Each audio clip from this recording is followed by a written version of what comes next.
আজকে পলি মাছ দিয়ে একটা জাল বানাবো। ফার্স্টটা থেকে লাস্ট পর্যন্ত ভিডিওটা দেখবেন কিভাবে বানাবো। কালারের জন্য দিয়ে দিব হলুদ গুঁড়ো,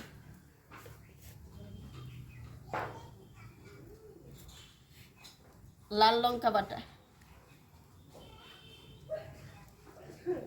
পেঁয়াজ বাটা,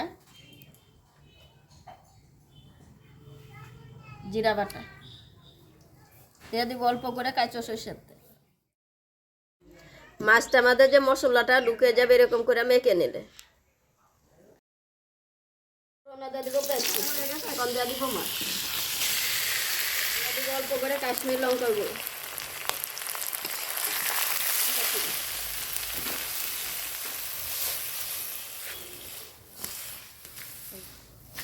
চালটা ধুয়ে জলটা দিয়ে দিব।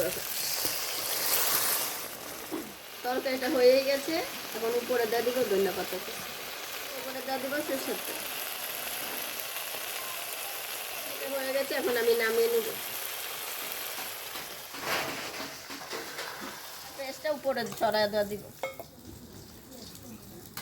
পলি মাছের জালটা কেমন হয়েছে যদি ভালো লাগে কমেন্টে জানাবেন, লাইক করবেন, শেয়ার করবেন। অনুগ্রহ করে আমার ভিডিওটা আপনারা শেয়ার করবেন।